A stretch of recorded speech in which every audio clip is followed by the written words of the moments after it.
Hello friends, welcome back to our YouTube channel.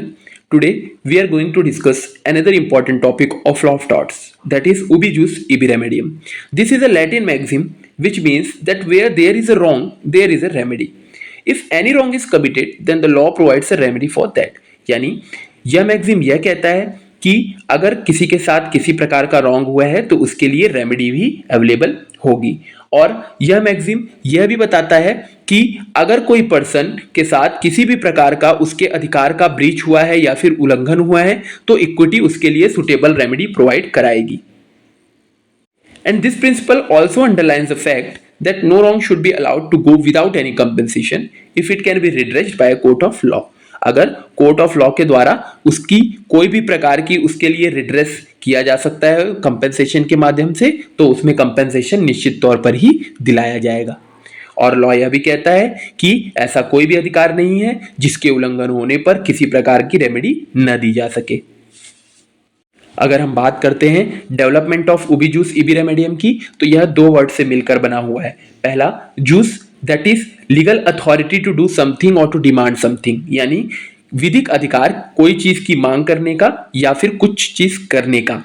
और दूसरा जो वर्ड है वो यह कहता है रेमेडियम, इसका मतलब है कि the person has the right of action in the court of law, यानी एक्शन ले सकता है कोई भी व्यक्ति किसी भी कोर्ट ऑफ लॉ में जाकर। यानी इसका पूरा मतलब अगर हम समझे तो यह कहना चाहता है कि जहां किसी भी प्रकार का गलत या फिर किसी भी प्रकार की लीगल इंजरी आपके साथ या किसी व्यक्ति के साथ हुई है तो वह व्यक्ति निश्चित ही रेमेडी के लिए कोर्ट ऑफ लॉ को अप्रोच कर सकता है। इसी तरीके से यूनाइटेड स्टेट्स ऑफ अमेरिका की सर्किट कोर्ट ऑफ अपील्स ने लियो फिस्ट वर्सेस यंग के केस में यह ऑब्जर्व किया कि ये मैक्सिम एक एलिमेंट्री मैक्सिम है इक्विटी ऑफ जूरिस्प्रूडेंस का, क्योंकि अगर कॉमन लॉ के तहत किसी को किसी भी प्रकार की रेमेडी प्रोवाइड नहीं कराई जा सकती तो फिर वह इक्विटी कोर्ट के माध्यम से इस मैक्सिम का इस्तेमाल करते हुए रेमेडी को प्राप्त कर सकता है। अब हम इस मैक्सिम को थोड़ा डिटेल में समझने की कोशिश करेंगे। Where there is a right there is a remedy. Actually, law of equity highlights the fact that if there is a breach of right, then the right which is breached is incomplete without availability of proper remedy. अगर किसी व्यक्ति के अधिकारों का breach हुआ है तो right जिसका ब्रीच हुआ है अगर उसके लिए प्रॉपर रेमेडी अवेलेबल नहीं है तो यह माना जाएगा कि वह अधिकार अपने आप में ही इनकम्प्लीट है। और कॉमन लॉ जो है वो आपको एक limited number of remedies provide करता है। Limited number of remedies provide इस तरह करता है क्योंकि इसमें कुछ फ्यू रिट्स जो है वो दी हुई हैं, कुछ रिट्स दी हुई हैं जिनके तहत ही आप रेमेडीज अवेल करा सकते हैं। परंतु जिन अधिकारों के उल्लंघन के लिए किसी प्रकार की रिट का प्रावधान नहीं है वह अधिकार जब सूट लगाए जाते हैं तो उन्हें डिसमिस कर दिया जाता था। तो इसी के चलते इक्विटी कोर्ट का जन्म हुआ और इक्विटी कोर्ट्स में उन अधिकारों की रेमेडी के बारे में बात की गई, उन अधिकारों के लिए रेमेडी प्रोवाइड की गई जिन अधिकारों के लिए रेमेडी उल्लंघन के लिए जिन अधिकारों के उल्लंघन के लिए रेमेडी कॉमन लॉ कोर्ट्स के द्वारा प्रोवाइड नहीं कराई जा सकती थी। इसी तरह से अब हम बात करते हैं एसेंशियल एलिमेंट्स ऑफ उबी जूस इबी रेमेडियम की।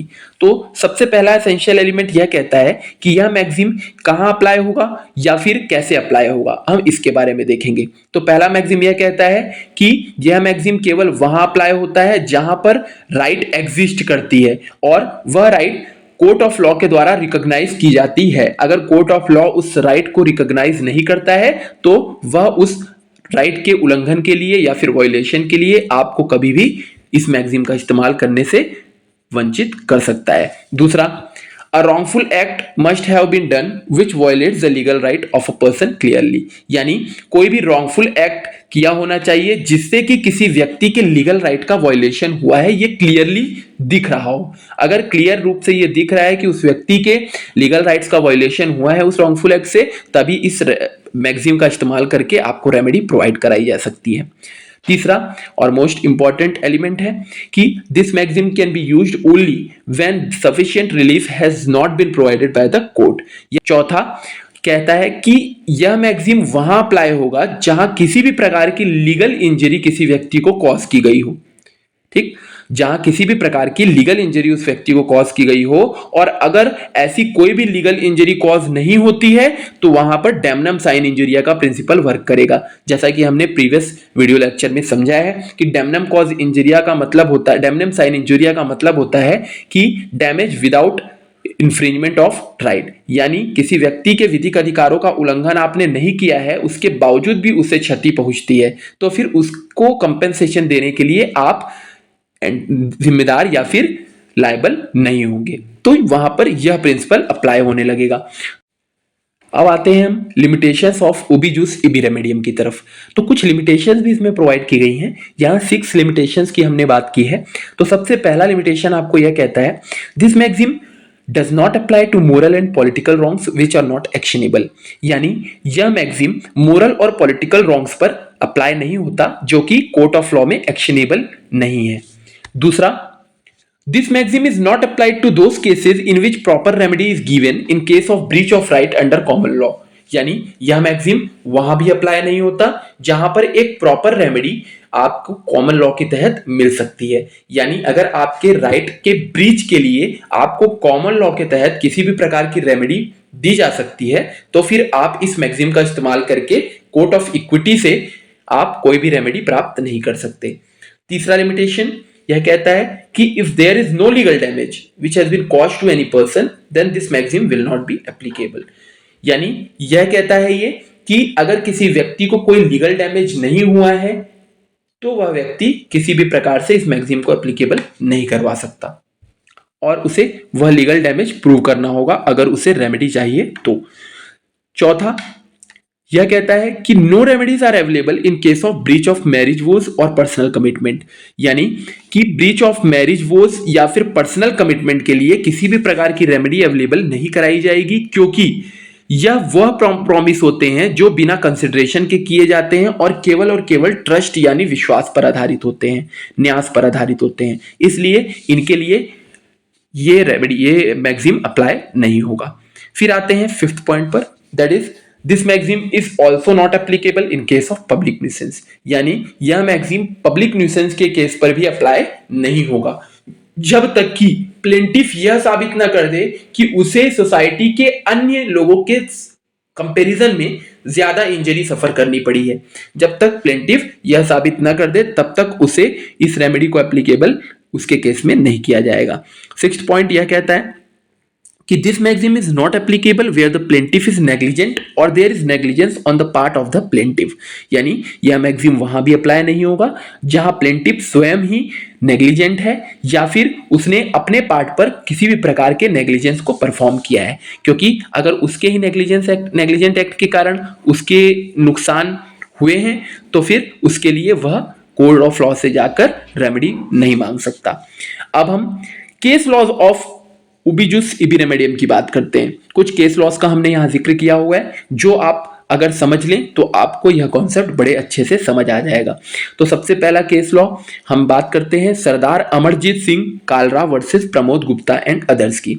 इस केस में कोर्ट ने यह हेल्ड किया कि ओबिजुस इबी रेमेडियम का principle basic principle of theory या फिर फिलॉसफी ऑफ लॉ की तरह रिकॉग्नाइज किया गया है और सुप्रीम कोर्ट यह कहता है कि कोर्ट की यह ड्यूटी है कि वह पार्टीज के राइट्स को प्रोटेक्ट और मेंटेन करे और उनको हेल्प करे, बजाय इसके कि वो कोई अधिकार अपना लेकर आए और उसके लिए रेमेडी मांगे तो आप उसे डिनाई कर दें। इसके बजाय आप उनकी हेल्प करिए और अगर उनको किसी प्रकार की रेमेडी दी जानी चाहिए, उचित नजर आती है, तो आप उनको बेशक वो प्रोवाइड कराएं।